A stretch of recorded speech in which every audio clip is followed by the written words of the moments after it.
Hello, xin chào tất cả anh em đã quay trở lại với kênh Coin98 Insight. Hôm nay mình sẽ có một cái video để nói về cái leverage farming hay còn được gọi là farming đòn bẩy. Vậy thì cuối cùng là farming đòn bẩy là gì và tại sao trong cái video ngày hôm nay thì mình sẽ làm về farming đòn bẩy ha. Nếu các bạn yêu mến Coin98 Insights thì hãy scan mã tại đây và kiếm thật nhiều điểm ích để ủng hộ đội ngũ nhé. Thì trong lần trước thì mình đã có làm một cái video về nghệ thuật farming và cái cách mà chúng ta sẽ kiếm lợi nhuận khi mà chúng ta tham gia thị trường DeFi bằng cách farming. Và anh em có thể thấy được là farming là một trong những cái cách mà giúp mình kiếm được rất là nhiều, có thể gọi là rất là nhiều tiền khi mà chúng ta hiểu về nó và chúng ta sẽ tận dụng cái nguồn vốn của mình để chúng ta cung cấp thanh khoản và từ đó kiếm được lợi nhuận. Tuy nhiên á, thì farming thường á, thì anh em sẽ thấy là ở cái lãi suất của nó sẽ ngày càng bị giảm đi và nó sẽ bị giảm đi rất là nhiều khi mà cái total value lock nó tăng lên. Đó chính là vì sao mà ở thời điểm hiện tại thì có một số anh em có thể được gọi là nhanh nhạy hơn đã tìm đến cái phương thức kiếm tiền hay hơn và thậm chí là nó có một xíu mạo hiểm hơn nhưng mà nó sẽ hay hơn rất là nhiều. Đó chính là leverage farming. Thì leverage yield farming ở đây là gì? Leverage yield farming ở đây nó sẽ bằng với lại là farming ở cái hành động mình đi cung cấp thanh khoản cộng với lại vay. Nghĩa là sao? Nghĩa là ở những cái nền tảng mà chúng ta farming thông thường á thì chúng ta sẽ không có vay cái tài sản. Nhưng mà với những cái leverage yield farming này thì anh em giống như là đang thực hiện một cái thao tác là mình đang vay thêm tài sản để mình đem đi farming. Đối với những cái nền tảng leverage yield farming này á thì cái sự tối ưu nhất của nó đó chính là nó sẽ giúp cho anh em có thể tối ưu hóa được sử dụng vốn rất là nhiều.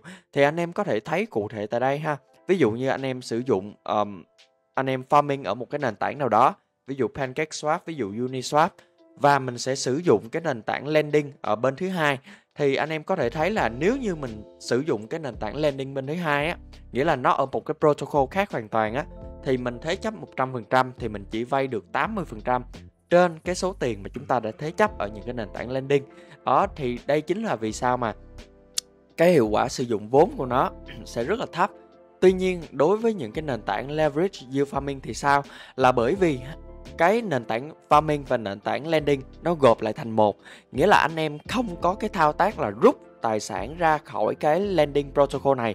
Đó chính là vì sao mà mặc dù anh em chỉ thế chấp 100% thôi nhưng mà anh em có thể vay lên đến 300% và mình cũng sử dụng cái tài sản trong cái protocol đó để mình đem đi mình farming. Đó thì anh em có thể thấy được là bởi vì chúng ta không có cái hành động là rút ra tài sản ra khỏi cái protocol nên là chúng ta được vay nhiều hơn rất là nhiều. Và cái điều này cho thấy là nó tối ưu hóa sử dụng vốn hơn rất là nhiều. Và đối tượng ở cái nền tảng leverage yield farming này á, hồi ngày trước thì nó chỉ có cái người là ở đi farm thôi. Tuy nhiên thì cái nền tảng leverage yield farming này thì nó còn phục vụ ở cái người cho vay. Nghĩa là sao? Nghĩa là nếu như anh em mà có tài sản, thay vì chúng ta cho vay ở những cái lending protocol thì chúng ta có thể cho vay ở những cái leverage yield farming protocol. Rồi, vậy thì ở đây anh em đã hiểu được cái khái niệm của leverage yield farming rồi.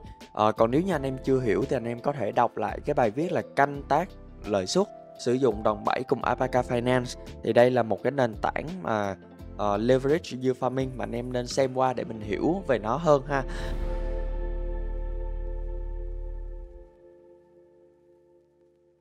Bây giờ chúng ta sẽ đi qua phần thứ hai. Phần thứ hai đó chính là cơ chế và chiến lược với leverage yield farming, và mình sẽ thực chiến với cái nền tảng là Francium này. Thì hồi nãy khi mà mình nói những cái ưu điểm ở phía trên thì anh em có thể thấy là leverage yield farming nó mang lại cho chúng ta lợi nhuận cao hơn rất là nhiều, bởi vì chúng ta có thể đi vay tài sản và chúng ta farming với cái lãi suất cao hơn, mà cái hiệu quả sử dụng vốn nó cũng cao nữa. Nhưng mà cuối cùng thì lợi nhuận nó luôn đi đôi với rủi ro. Vậy cuối cùng rủi ro ở đây là gì? Và làm sao để chúng ta lường trước được cái rủi ro? Chúng ta làm sao để tính toán được cái rủi ro? Thì đó chính là cái phần mà mình sẽ trả lời và mình sẽ hướng dẫn anh em trong cái phần thứ hai. Đó chính là cơ chế và chiến lược với leverage yield farming ha. Thì ở thời điểm hiện tại á, trên thị trường có rất là nhiều các cái nền tảng leverage yield farming khác nhau, trước đây thì có Alpaca Finance nè, có nền tảng Alpaca Finance, rồi có cái nền tảng là Tulips, nó cũng có cái mục là Leverage Yield Farming, rồi nó cũng có cái nền tảng là Francium nữa. Tuy nhiên thì ở trong phần này thì mình sẽ thực chiến với nền tảng Francium ha. Thì anh em sau khi xem cái video về Francium thì mình hoàn toàn có thể áp dụng cái cơ chế, áp dụng cái chiến lược đó để mình farming, để mình thực hiện nó ở nhiều cái nền tảng khác nhau. Tuy nhiên thì bây giờ mình sẽ thực chiến ở nền tảng Francium này ha. Rồi anh em có thể thấy mình là khi mà mình click vào một farm á, anh em kéo xuống dưới thì nó sẽ có một cái nơi cho phép chúng ta farming với rất là nhiều cái cặp tài sản khác nhau, và cái leverage của nó sẽ tùy vào cái đòn bẩy của nó sẽ tùy vào cái mức mà chúng ta chọn. Vậy thì bây giờ mình sẽ thử ví dụ farming cặp SOL và USDT ha. Thì ở phần này á nó có hiện rất là nhiều cái thông số và cũng như là hiện cái total APR mà mình sẽ nhận lại được. Tuy nhiên thì nó sẽ không có phản ánh đủ những cái rủi ro, không phản ánh được những cái chiến lược mà chúng ta sẽ tham gia như thế nào. Đó chính là vì sao mà anh em hãy click vào nút farm. Sau đó anh em hãy chọn vào mục simulator này để nó hiện ra cái mục là mô phỏng, giúp cho anh em hiểu được là chúng ta sẽ có những cái chiến lược gì đối với những cái tài sản mà chúng ta mang đi farm. Rồi thì sau khi mà anh em click vào cái mục này rồi thì anh em có thể thấy là bây giờ mình sẽ nói rõ cho anh em là nó có bao nhiêu phần mà mình cần chú ý ha. Phần thứ nhất đó chính là cái phần mà tài sản chúng ta đang có. Thì nếu như anh em mà có đô hoặc là có SOL thì anh em có thể nhập vào một trong hai phần này ha. Cái phần thứ hai đó chính là chúng ta sẽ chọn cái đòn bẩy mà chúng ta muốn cái mức đòn bẩy mà chúng ta muốn farm. Ví dụ như là x2, ví dụ như là x3 đó, thì coi như là mình sẽ kéo cái thanh ở đây. Cái phần thứ ba đó chính là Accept to Borrow, nghĩa là ở phần này chúng ta sẽ vay, thì nó sẽ cho anh em chọn là chúng ta vay trên cái tài sản nào. Là bởi vì sao? Bởi vì khi đã gọi là Leverage Yield Farming rồi, nghĩa là chúng ta chỉ có một thôi mà chúng ta muốn farming tới 3 lận. Thì vậy thì cái phần 3 đó, cái phần 2 còn lại thì anh em bắt buộc phải vay. Thì ở đây nó cho anh em chọn là vay cái tài sản nào, ví dụ như vay USD hoặc là vay SOL đó. Rồi ở phần này nếu như mà anh em muốn vay một nửa cái này một nửa cái kia thì anh em sẽ kéo ở cái đoạn này giúp mình ha. Anh em sẽ kéo ở cái đoạn này giúp mình đó. Rồi kéo xuống dưới thì nó sẽ có một số có những cái thông số mà anh em cần chú ý ha. Có một số cái thông số mà anh em cần chú ý. Mình ví dụ ở đây mình cung cấp 10 SOL ha. Mình ví dụ mình cung cấp 10 SOL đó. Rồi, và cái tài sản mình muốn borrow là USDT. Nghĩa là sao? Nghĩa là bây giờ mình có cái tài sản là 10 SOL và mình muốn farming đồng 7x3. Thì ở đây mình đang muốn vay cái đồng USD này để mình tiếp tục mang đi farm. Rồi tiếp theo anh em hãy kéo xuống dưới để coi cái thông số nó ghi là gì ha. Ở đây thì nó ghi một số thông số, ví dụ như là farming APR nè, trading fee, borrow interest fee. Thì anh em có thể thấy là cái lãi suất mà chúng ta vay ở cái nền tảng Leverage Yield Farming nó tương đối cao, và thậm chí là có thể được gọi là cao hơn rất là nhiều đối với các cái nền tảng mà lending thông thường ha. Thì cái đây là một cái thứ mà anh em nên lưu ý đó. Rồi nó sẽ có rất là nhiều cái chỉ số khác nhau. Tuy nhiên cái chỉ số mà anh em nên anh em nên quan tâm nhất đó chính là total APR. Thì đây là con số mà anh em sẽ nhận lại khi mà chúng ta farming. Nó sẽ tính lãi suất theo là APR thì nó sẽ tính lãi suất theo năm. Nghĩa là ở đây nó có rất là nhiều cái thông số khác nhau. Tuy nhiên cái thông số mà anh em cần quan tâm nhất đó chính là nó sẽ là 69% APR nếu như mà anh em farming với cái chiến lược này. Rồi kéo xuống dưới nó sẽ cho anh em biết cái gì? Nó sẽ cho anh em biết là bây giờ mình có 10 SOL nè, thì mình bắt buộc mình phải vay thêm bao nhiêu. Thì ở đây nó sẽ ghi cho anh em biết là cái số tiền mà anh em cần phải vay đó chính là 2.027 USD. Tuy nhiên á, thì đây là hai cái phần mà nó đang bị chênh nhau, nó đang bị lệch nhau. Đó chính là vì sao mà ở chỗ này thì cái nền tảng Francium nó phải thực hiện cái việc gì? Nó phải thực hiện cái việc là bán đi cái đồng USDT để chuyển sang đồng SOL. Nghĩa là ở đây nó đã swap một ít USDT thành 5 đồng SOL, từ thành 4,99 đồng SOL. Thì từ đó nó mới có thể mang đi farm đó. Rồi vậy thì anh em đã hiểu được cái chiến lược mà nền tảng Francium này nó làm đối với cái tài sản của mình đang có. Rồi cái phần Stimulator này là cái phần mà mình nghĩ là hay nhất mà anh em nên xem qua ha. Anh em cần phải hiểu là khi mà chúng ta farming mà chúng ta vay tiền thì chắc chắn là nó sẽ có cái rủi ro bị thanh lý. Nó tương tự như chúng ta vay thì chúng ta bị thanh lý nếu như cái giá của tài sản rớt thôi. Thì ở cái phần này á, anh em vui lòng click vào những cái nút này giúp mình để nó hiện ra hết tất cả những cái đường tính toán mà nó ghi ở đây. Rồi cái đường màu xanh mà nối liền với nhau mà không có bị cắt đứt, đây chính là cái lãi mà chúng ta sẽ có được nếu như chúng ta sử dụng leverage yield farming. Còn cái đường mà xanh nhưng mà nó bị chấm đứt, nghĩa là đây là cái đường lãi mà nếu như chúng ta không sử dụng leverage yield farming. Thì anh em có thể thấy được là xét về cái mặt là trong một cái thời gian dài, và nếu như chúng ta nếu như giá của cái tài sản ở đây cụ thể hơn là SO tăng, thì cái leverage yield farming sẽ mang lại cho chúng ta lợi nhiều hơn rất là nhiều so với cái việc là chúng ta không farming. Còn cái hold without farming là cái tài sản của anh em sẽ đi theo cái đường này ha. Đó, thì anh em có thể hiểu được là tại sao ở cái phần no leverage này nè, thì khi mà chúng ta, nếu như giá của cái đồng SO tăng mà tại sao chúng ta farming thì chúng ta lại bị lỗ, thì đây chính là cái phần mà được gọi là rủi ro impermanent loss. Nghĩa là khi mà chúng ta hold without farming á, chúng ta hold, chúng ta không có farm thì chúng ta vẫn có lợi hơn khi mà chúng ta farm. Đó. Tuy nhiên thì nếu như anh em sử dụng cái leverage yield farming thì thậm chí chúng ta có thể bỏ qua cái rủi ro impermanent loss luôn. Đó.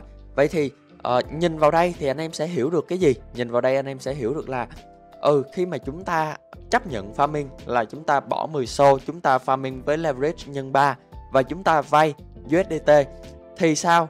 Thì nếu như cái đồng xô này của mình nè, nó rớt về cái mức giá là 63 đô thì mình sẽ bị thanh lý. Cái tài sản mà chúng ta vay sẽ bị thanh lý.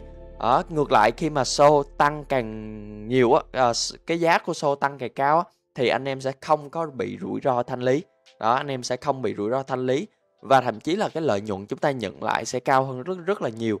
Và anh em hoàn toàn có thể thấy tại đây ha, nếu như mà cái tài sản cái tài sản SO của mình mà nó tăng 100%, ở đây là 99% nè, và SO price lúc đó sẽ là 200 đô, thì cái equity, cái leverage yield farming của mình nó có thể lên đến 99%. Đây, anh em đợi một xíu để mình kéo cái thanh này ha. Đây, nó có thể lên đến 200 mấy % đó. Thì anh em sẽ hiểu cái vấn đề này. Rồi bây giờ chúng ta sẽ đi ngược lại. Đó, nếu như chúng ta vay SO thì như thế nào? Ở cái điểm này nó sẽ có một cái sự khác biệt mà đôi lúc anh em sẽ không hiểu, là tại sao ở cái phần này nếu như chúng ta vay SO để chúng ta farming với leverage x3 thì khi mà chúng ta vay SO thì nếu như giá của SO tăng thì chúng ta lại bị thanh lý. Là tại sao kỳ quá vậy ta? Anh em có thể thấy ở đây trên cái biển này nha, nó sẽ hiện cho anh em thấy là khi mà chúng ta farming thì nếu như giá của SO mà nó rớt về cái khoảng giá là 50 đô thì lúc đó cái lợi nhuận của anh em sẽ là cao nhất. Tuy nhiên nếu mà giá của SO càng tăng thì tới một cái mức giá là 160 đô, tài sản của anh em sẽ bị thanh lý. Vậy thì tại sao cái trường hợp này xảy ra? Rồi bây giờ mình sẽ giải thích cho anh em ha. Anh em kéo xuống dưới, anh em sẽ thấy là ở cái phần này chúng ta đang có 10 xô, chúng ta vay thêm 20 xô. Thì để nó cân bằng được với nhau thì cái nền tảng Francium này nó bắt buộc nó phải bán đi 15 xô để nó quy sang cái đồng là USDT để chúng ta farm. Tuy nhiên cái hành động bán đi này nó sẽ tương tự như cái hành động gì? Tương tự như cái hành động là chúng ta shorting một cái tài sản, chúng ta bán đi một cái tài sản. Chính vì thế mà khi mà giá của tài sản mà tăng lên thì sau này khi mà chúng ta muốn trả lại cái đồng xô này cho cái nền tảng Francium này, cho cái nền tảng Francium này thì chúng ta phải mua với cái giá gì? Chúng ta phải mua với cái giá cao hơn. Từ đó nó sẽ gây ra một cái khoản lỗ. Và khi mà chúng ta sử dụng đòn bẩy như thế này thì cái khoản lỗ của nó sẽ cao hơn. Và từ đó nó dẫn đến cái việc là khi mà giá tăng, khi mà giá của cái tài sản tăng lên thì chúng ta sẽ bị thanh lý. Nó sẽ ngược với cái việc là chúng ta vay USD. Đó, anh em có thể thấy cái sự khác biệt tại đây ha. Rồi, thì cái bản simulator này của cái nền tảng Francium này nó rất là hay, mà anh em nên tận dụng và anh em nên hiểu nó là gì, để từ đó chúng ta đưa ra được một cái chiến lược. Mình ví dụ đi ha. Nếu như anh em có một cái tầm nhìn là cái đồng xô này nó sẽ giảm trong thời gian tới. Vậy thì chúng ta nhìn vào đây là chúng ta biết được là chúng ta cần phải vay cái gì? Chúng ta cần phải vay xô để khi nào? Để khi mà cái đồng xô này nó rớt về đâu khoảng 50 đô là chúng ta sẽ lợi nhiều nhất. Ngược lại, nếu như anh em mà có cái tầm nhìn như thế nào? Có cái tầm nhìn là cái đồng xô sẽ tăng giá trong một thời gian dài thì anh em sẽ vay đồng USD. Thì từ đó nếu như giá của đồng xô tăng mạnh thì chúng ta sẽ lãi được hơn rất là nhiều. Đó, tương tự như thế với rất là nhiều cái tài sản khác nhau trên thị trường ha.